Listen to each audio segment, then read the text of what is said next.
Good morning. I'm calling today's meeting to order at 11:02. This is the Olympic Regional Development Authority Governance Committee meeting. Thank you all for attending today. We have committee members joining remotely via video conference, as well to the public viewing. Thank you for joining. Renee, may we please have a roll call to confirm a quorum is present? Chris Pushkarsh. Present. Diane Monroe. Present. Steve Hunt. Steve here. Steve, you're muted.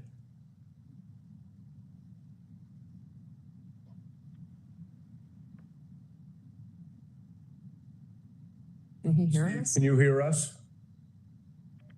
I can hear you now. I just had a call in. Apologies. Great. Art Lucy Here. and Joe Martens. Here. We have a quorum. Thank you, Renee. An agenda was included with the committee materials. Please note that this committee meeting is being recorded. A link to the video and transcription will be posted on the Olympic Authority website following this meeting. Committee members, please remember to speak clearly as possible, and identify yourselves each time you speak or make a motion. The first item on the agenda is the approval of meeting minutes. May I please have a motion approving the minutes of our last meeting held on April 12, 2024. So moved. Diane. Thank you, Diane. A second, please. Second. Joe. Thank you. Any discussion? Hearing none, all in favor? Aye. Aye. Any opposed? Any abstained? The motion carries. The next item on the agenda is the designation of the Olympic Authority policymakers for the 2024-2025 fiscal year and proposed resolution number 536. Michelle, will you please provide some background information regarding this item? Certainly. So this is part of our annual preparation for the June board meeting, where we address a number of policy issues. The governance committee is responsible for making these kinds of recommendations to the board. This first resolution is the annual designation of policymakers who are not otherwise threshold filers. It's part of the financial disclosure requirements of the public officers law. And it's updating the annual list of policymakers who the authority has determined are people who, as a regular and significant part of their duties, are involved in formulating or implementing the goals and policies of the agency. We update this list every year, and we are required to file it with the Ethics Commission in February, and to make changes within 30 days as they occur during the year. So any other information? Anybody have any questions? Okay, this seems very straightforward, and hearing no questions, does anyone want to have any discussion about this? Well, I Very guess well. I would have. Go ahead, Art. This is Art. We have a number of vacant positions. Do we have a plan to fill those, or do we have any policymakers that have been recently hired that should be on here? That would be my only question. So specifically, it's Vice President of Operations, Director of Finance, Human Resources Director, Director of Office of Environmental Planning and Construction. So I would just ask how we're doing in the search for those positions. We're in the final stages for the Director of Finance, and the Director of HR will be posting that position later on this week or early next week. Okay. On planning and construction, we have an interim person in position. I don't think that would make them applicable to this at the moment, would it? Not at the moment, but if that position becomes permanent, then he will be added to this list. Okay.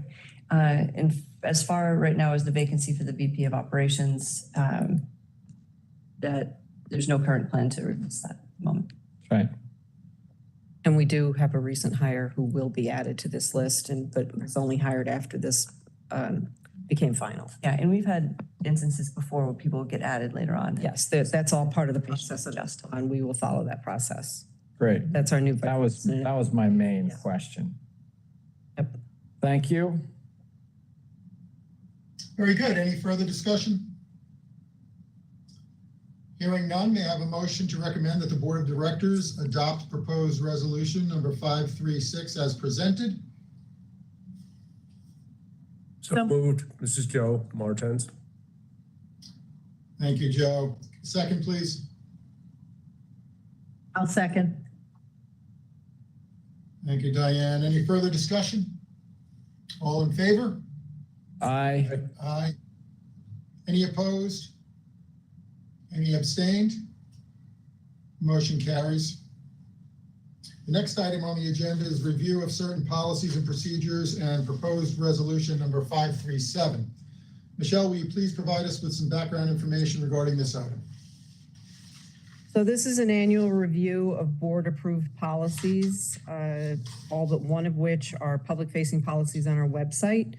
There are no changes to most of the policies, which are listed in the resolution. There is a change to, and actually a clarification on the background check policy to update our current process. Under the terms of the current policy, categories 1, 2, and 3 do not capture every Olympic Authority employee. And for our abuse and molestation policy, it became apparent that we are hiring people who should be subject to a sex offender registry check, regardless of whether they're covered under category 2 or not. So the policy has been clarified to make it clear that everybody who is hired into a position, whether it's seasonal, part-time, full-time, is going to be subject to the sex offender registry background check. They have the same protections as any other candidate who has a criminal history. That doesn't mean they're automatically ineligible for employment. It just means we can consider their jobs in relation to what their offense was and how those two things may interact. The other... And who they interact with. Who they interact with, exactly. And the other change that we have is to a section of the MC handbook, MC employee handbook. The Management Confidential Employee Handbook does need to be fully updated, and that is a process that we are working on. But in the meantime, we've had a situation come up often in the past couple of years with designated holidays and the way they are treated for time off purposes and payment purposes. The current policy requires people to take off designated holidays unless they absolutely have to work, and then they have to get their supervisor's permission because they earn double their rate of pay if they work on a holiday. That has become just unworkable because of our high events demand and our winter season, especially with many MC staff who really need to work during the winter season on designated holidays, President's Day weekend, things like that. So the policy, as it pertains to this aspect of the handbook, has been changed to allow to designate holidays as comp holiday time if people work on those days, so that they can take a holiday time later and work on that holiday without incurring financial impact to the organization. We have also made a change to certain designated holidays to make us more consistent with the rest of the state. We previously listed Lincoln's birthday and Washington's birthday separately. They've now been combined to recognize President's Day, which is what the rest of the state does. It's just a little, it can be inconvenient sometimes to have us working on days that the rest of the state is not, and vice versa. Veterans Day will now be recognized as an official designated holiday for the authority instead of the day after Thanksgiving. The other holiday that we recognize is every employee's birthday is recognized as a holiday for them. And that has also gone into a comp holiday time, because as nice as it is to be given your birthday off, it's not always practical to take that day off. So employees will have up to a year after the date of their birthday by which to use that time if they do not take it off on their birthday. For the other designated holidays, people have until September 30th of each year to lose, because it will not carry over and accrue into the next year. And I think that's it. Question. If someone wants a comp day, are they able to get a full comp day? Or is it subject to the rule that you have to be there for part of the day? No, it is not subject to the rule that you have to be there part of the day. Thank you. Michelle, is the birthday policy consistent with the rest of the state too, or is? I don't believe so. I think that's an ORDA thing that has been around for a very long time. Right, but the change to the policy. Oh, the change to the policy, it's since the rest of the state doesn't have birthdays off, I think just designating it as a holiday and then putting it in the same bucket as the other holidays as comp time if you work is consistent with the rest of the designated holidays. But the rest of the state doesn't recognize people's birthdays. I didn't think so. As far as I'm aware. I would work on my birthday. First I heard of it. It was never comp time. It's a nice thing, but it's not always practical. I also like that this simplifies it. Yes, it Any does. chance you can simplify it, I vote yes. I'm, a new one was added recently in the last 3 or 4 years, Juneteenth. Juneteenth, that is also in there now. And so By combining the two, it doesn't add an extra because the combination of Lincoln's birthday and Washington's birthday to President's Day Right. then allowed to free up one more for Juneteenth. okay. Right. I hate to be Scrooge, but I'm like, Fair question. At it. I'm like, do we have to keep, I mean, and can you also explain again what MC is? Management confidential, I'm sorry, as opposed to hourly employees Okay, who have a separate handbook and their time off and all of those policies are subject to the CSEA bargaining agreement. okay. And so basically that's what we're discussing is for MC. MC staff, yes. And so, so our regular staff, Our hourly staff, hourly staff, they don't get birthdays off. I don't think so. I'd have to look at the contract, but I don't think so. Because that's it. Yeah. I just, for transparency, and I just don't think it's a good idea. And I never knew we did it before, meaning birthdays for MC staff. Are you suggesting that that's a policy the board might want to reconsider? Yes. It was a surprise to me. It was a surprise to a lot of people. I had no idea. I dug into the MC and I had a chance to talk to Michelle about it. And because that's going to be overhauled very significantly, you know, and needs to be, it might be a good time to ask that question, right? Yes, we could do it when we do the handbook in I totality. think that's Yeah. a great idea. Thanks. Well, I got Yeah, and I thank you for agree, the- and I don't know what happens if your birthday is on a leap year, but we won't get into that. Good question. You have 4 years to take the comp time. Or a holiday.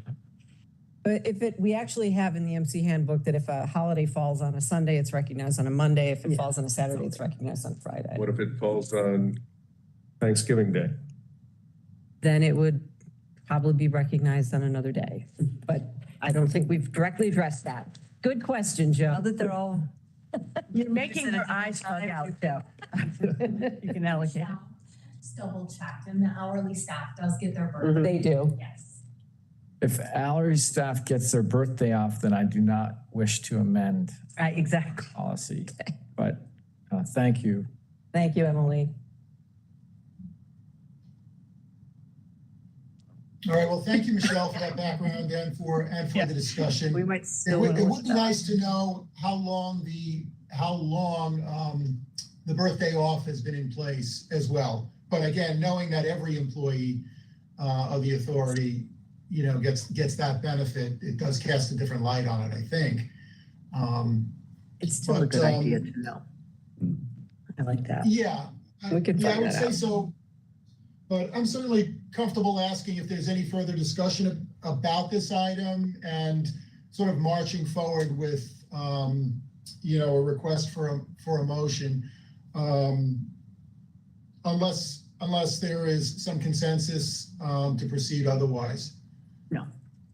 I'm happy to make a motion that we approve this this policy revision. Okay. Right, as stated. Okay, and thank you, Diane. And can I have a second, please? I'll second it. This is Joe. Thank May I you. ask a question? This resolution is actually for all of the Right, right, policies, right. just to be clear. What number is it? Resolution 537. 537, yeah. And it was in that my motion was intended to cover all of the policy revisions discussed. Understood. So motion by Diane, seconded by Joe. Is there any further discussion? Hearing none, all in favor? Aye. Aye.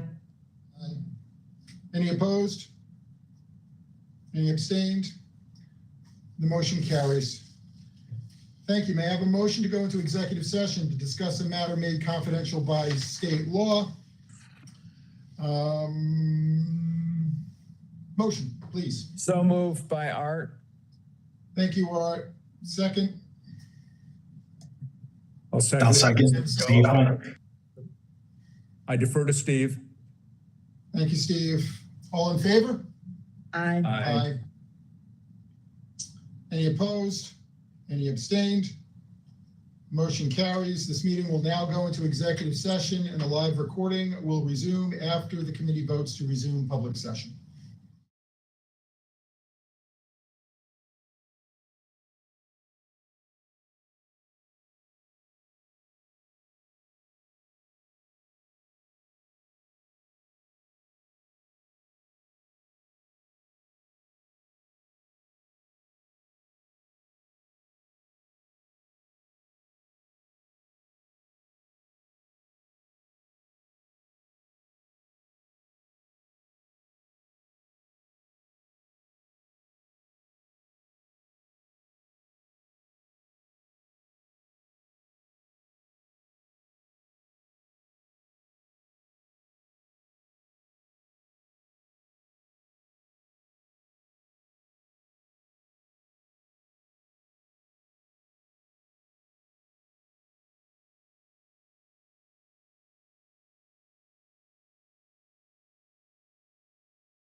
We're live. All set? Yes. Very good.